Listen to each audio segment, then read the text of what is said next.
إذا نموت ويحيى الوطن.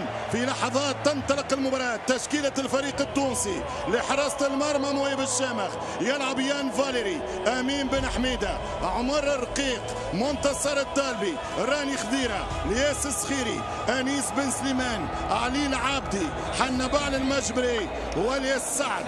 تشكيلة الفيكينج منتخب السويد لحراسة المرمى نوردفيلت، رقم 2 لاجربيلك، رقم 4 لاعب اتلانتا الايطالي ين، رقم 3 ليندلوف، رقم 16 كارشتروم، 18 العياري، رقم 21 بين هارتسون، رقم 5 جودمونسون، رقم 10 نيجرين، 17 يوكيرس بطل البريمير ليج مع الجانرز ارسنال، ورقم 9 ايزاك هداف نادي نيوكاسل فيما سبق ويلعب في الريدز AFC ليفربول.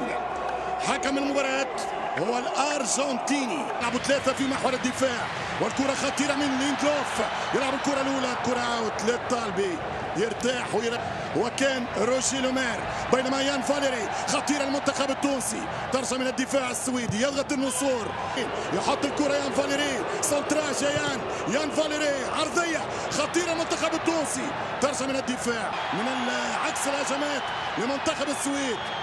خطيرة الكرة، شوط خطيرة وعالية الكرة، عالية الكرة من يوكيريس، لاعب فيكتور لاعب الجانرز بطل بريمير ليج، هو العاشر، يمشي بالكرة، وصل يا عابدي، كرة ليندلوف، كرة طويلة في الظهر،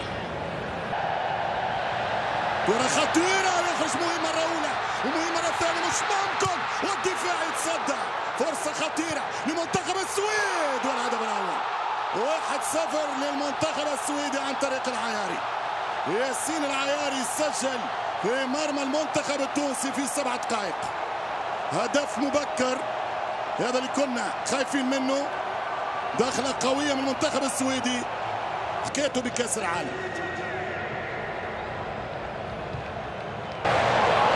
فماش خطأ يقول الحكم الأرجنتيني. بداية قوية من فريق السويد. حنبال المجبري، هدف في 45 مباراة دولية مع المنتخب. خطيرة الانطلاقة من لاعب كارلستروم، الكرة في الجناح، عرضية وراسية من منعد. اختيار مدرب، فكر مدرب. مباراة مثل هذه ممكن فرصة وهدف، مش ممكن كرة لأنس بن سليمان، كرة مذيعة، شارجة بن سليمان والدفاع.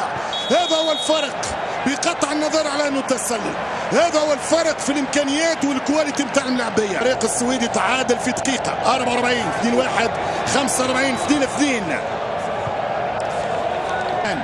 ترجع كرة 1-2 حلوه منتخب السويد، يحيى تاكل والكرة ترجع السلامات للمنتخب التونسي. فلان على الكونتر، فما مساحات، جات الكرة ليوكيريس، لا حنبال ياخذ الكرة بايع، يمشي لياس سعد، وين المساندة وحده، لياس عودها لياس، شوط يا لياس، بايع من سعد، بايع من لياس سعد. ترجع الكرة العياري في وسط الميدان، موجود العابدي، نحن في المكسيك الآن. مباراة هي ليلة الأحد، أول مرة تونس تلعب بالأحد في المونديال. هجوميا أقوى حصيلة ودفاعيا أضعف حصيلة. سعد شوط الكرة، بن سليمان في العادة شوط يا بن سليمان، محاولة والتوغل، خطيرة العرضية، صعبة، ترويض وحده في منطقة الجزاء، يلعب على وحدة، مازال الإمكانية، سعد ممكن تجي منه حاجة، حنبال هو بتقريف المباراة. بن سليمان مجبري، طويلة الكرة، العابدي بعيد، المرتدة والكونتر اتاك خطيرة، إيزاك والطالبي وإيزاك شرب عليه ويحط الكرة، الهدف الثاني، مش معقول، هدف ثاني، الشامخ يتحمل مسؤولية هذا الهدف الثاني. كرة من إيزاك والكرة تمر من تحت يدين الحارس عبد الموهب الشامخ، والهدف الثاني 2-0 في شبيبي ماتش بلجيكا في موسكو، يعني تقريبا 2 أهداف في 20 دقيقة، نص ساعة و3 في الشوط. في وسط الميدان يلعب الكرة المنتخب التونسي، باقي الكرة، التسديدة والكرة تمشي، مش ممكن يا سعد. الذهني اللاعبي المنتخب التونسي، تمثل الملاعبية مكسيكية، تمشي كورة على القائم الثاني خطيرة بالراس وبرا اوت. تفاهن الميدان.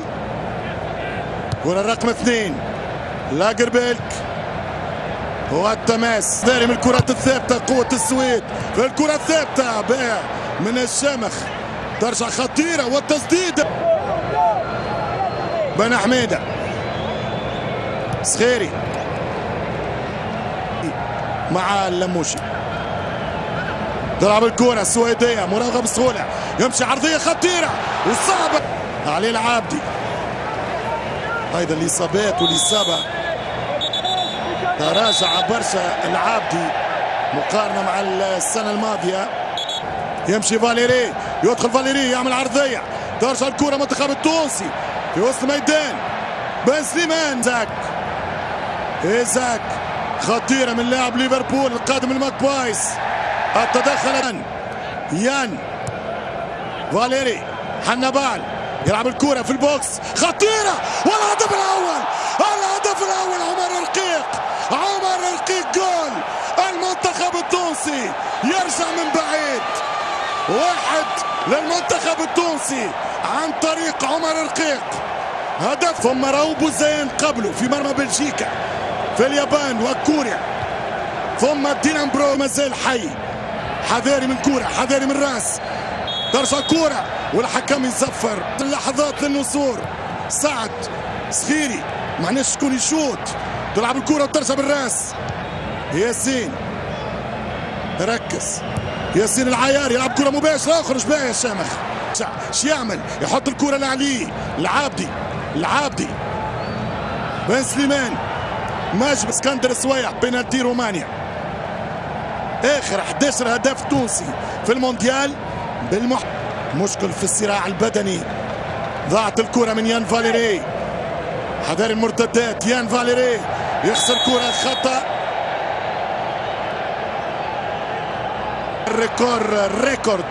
الريكورد متاع بوعزيزي.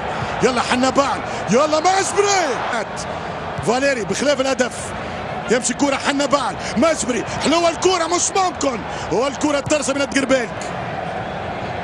خطاب فادح وقاتل بن حميدة عرضية والكرة مرت السلامات. هو في تسلل ضد إيزاك خطأ من راني والتسديدة الخطيرة والإيزاك. تماس اخر المنتخب التونسي ينفذ العابدي حاول يبغت الكرة يمشي سعد ليسعد الركن الفريق الوطني التونسي. يمشي سعد لياس خطة للمنتخب الوطني خطأ ضد اللاعب كارلشتروم من عبد المهيب الشامخ ويلم الشامخ. تماس للمقيم ال 35 حاول يشوط المجبري عالية يلعب الكرة حنبال كرة بالراس منتصر ولكن خذال والمدافع ترجع كرة بالراس طالبي منتصر الكرة الأولى خذال رقيق باهي من يوكيريس أمامه يان فاليري وفيها التسلل نعم فيها اوفسايد. باهي التحذير المنتخب التونسي يستحوذ ولكن لحد الان يبحث عن فرصه. هي جات هو الكره ضاعت يحط الياس يلعب كره ممكن بالراس ترجع من الدفاع وفي خطا ضد بن سليمان او فاليري. الرجل عابدي او بن حميده ويدخل واحد من الجناب ويدخل بونتا مبيري.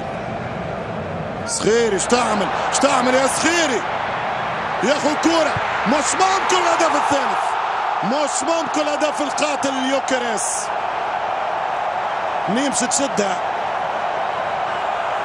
هذا قائد منتخب لاعب 60 ماتش ولا 70 لاعب ثالث مونديال.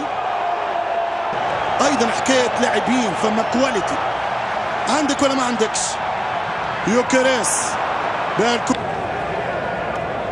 باهي من يان فاليري ممتازة من يان فاليري يدخل يان ويربح ركنية.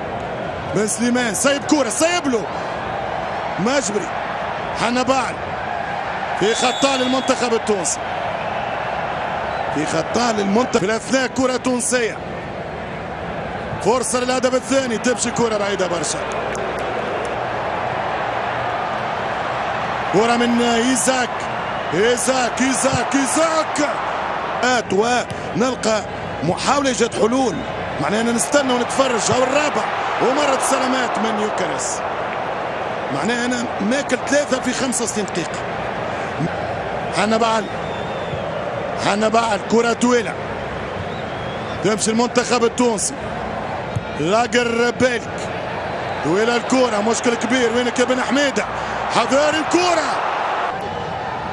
ماجبري دوناكتي حاول يعديه ولكن ما يعد. وبن سليمان يرجع سنترال في الوسط في انتظار طبعا ل8 بلدان عربية في المونديال. بداية ممتازة للمغرب. حل اللعبة في اليسار، الانطلاق الهجومي، السرعة الخاطفة. شوف خذها بالسرعة، يرجع حاج محمود. هو سويدي كان واضح انه قاري المنتخب التونسي. عرضية خطيرة، هو الدفاعي ده. والمنتخب التونسي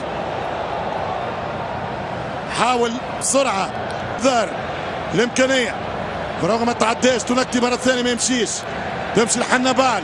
الماجبري نعرفش كان صحيح ولا. المنتخب التونسي شفته في وديته. المنتخب التونسي حذاري، والهدف الرابع في وقت الحديث. ان شاء الله ما نقبلش هدف، ياتي الهدف الرابع. ولكن فاينل ديسيشن جول. هدف رابع المنتخب السويدي، هدف الرابع للمنتخب السويدي. ايه السويد انا حتى بالانجليزي ما. هدف الرابع للمنتخب السويدي.